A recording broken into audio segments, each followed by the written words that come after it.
obrigada, Excelência, desembargadora Silvia, quem eu cumprimento muito respeitosamente, desembargadora Vanja, desembargador Francisco Jaime, cumprimento todos os servidores, na pessoa da doutora Thais, cumprimento os meus pares, colegas advogados e os demais presentes. Excelência, se trata de uma apelação criminal, na qual nós suscitamos de forma majoritária. Nós tratamos de uma questão de ordem, que foi suscitada no plenário do júri, e que foi consignada na ata do julgamento, conforme folha 703 dos autos, que diz respeito a uma situação de violação do direito ao silêncio do acusado. Na ocasião do interrogatório, o acusado já havia externado seu interesse de apenas responder às perguntas da defesa e dos jurados. No entanto, o órgão acusatório insistiu na formulação das perguntas da acusação, o que foi deferido pelo presidente da sessão do Tribunal do Júri. Excelências, conforme narrado na petição do nosso recurso, foram formuladas 28 perguntas durante aproximadamente 6 minutos, sendo que, sabidamente, essas perguntas não seriam respondidas. Tudo ficou consignado, gravado na mídia da audiência, e muito embora as perguntas não tenham constado do termo, mas elas constam da minha manifestação do meu recurso.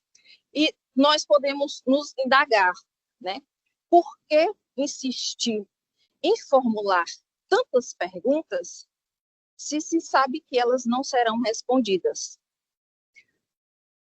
O professor Paulo Queiroz afirma que se trata de um interrogatório inútil, mas eu ouso discordar, Excelência, porque me parece que há sim uma finalidade clara no órgão da acusação ao proceder dessa forma, notadamente numa situação de júri popular.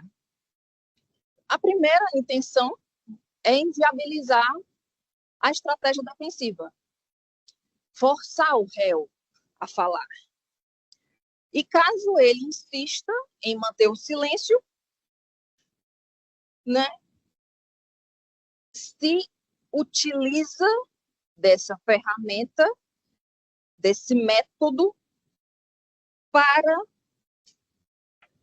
reforçar estereótipos de criminalização. O velho e famoso quem cala consente.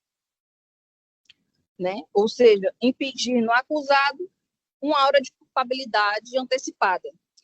Na reclamação 39449, desembargadora Vanja, o STF chamou isso de lawfare da acusação. Você usa o interrogatório, que é um direito do acusado, é uma oportunidade dele se defender. Você usa essa oportunidade de defesa para transformá-lo num instrumento de constrangimento e intimidação. Ou seja, as perguntas são feitas para prejudicar o acusado, justamente por ele ter optado em exercer o seu direito ao silêncio. É como se punisse o titular de um direito por exercer esse direito. O professor Eugênio Pacelli chama isso até de método extorsivo. E isso acontece a pretexto de um suposto exercício de direito de produção de provas. E aqui nós não estamos a negar de forma alguma que o órgão da acusação tem, sim, direito de produzir prova. No entanto, senhora presidente, nenhum direito é absoluto. E nós vemos isso em exemplos do nosso próprio Código Penal, por exemplo, o artigo 478, que limita algumas hipóteses de produção probatória, inclusive no Tribunal do Júri. Nós não podemos juntar documentos a qualquer tempo. Nós não podemos suscitar qualquer tipo de argumento. Nós não podemos fazer referência a todos os documentos. Existem limitações. O próprio artigo 188, parágrafo único, que condiciona a feitura de perguntas à sua pertinência e relevância. Ou seja, o exercício de produção, do direito de produzir prova, ele é limitado. E se tem uma coisa que nós podemos chamar de absoluta, é o fato de que nenhum direito pode ser exercido de forma abusiva. Realmente, para essa regra, não há exceção. Inclusive, né,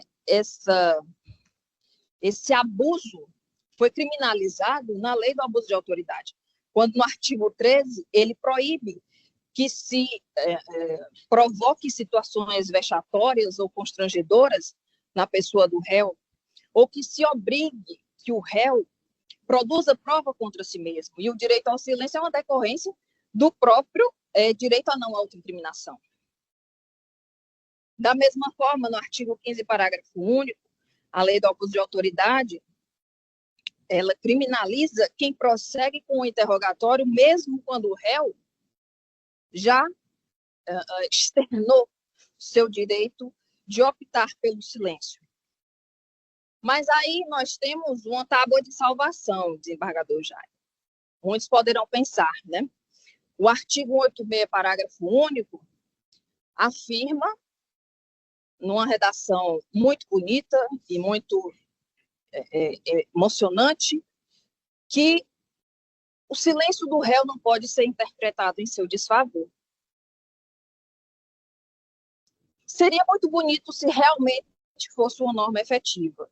Né? Quando o Norberto Bobbio fala da norma jurídica, ele cita 3 características básicas: justiça, efetividade e validade. A norma pode ser justa e não ser válida, a norma pode ser efetiva e não ser válida, pode ser efetiva e não ser justa, pode ser justa e não ser efetiva. E esse caso, do parágrafo do artigo 86, parece mais o caso de uma norma que é justa, sim. É justo que o direito, que o réu, ao exercer o seu direito, ele não seja prejudicado por isso. Mas é efetiva, notadamente quando nós estamos no contexto do tribunal do júri, onde nós não temos, né, juízes técnicos, nós temos juízes leigos, são pessoas do povo, e que, pior de tudo, não têm o dever de fundamentar. A nossa realidade cultural, senhora presidente, vai na contramão do parágrafo único do artigo 86.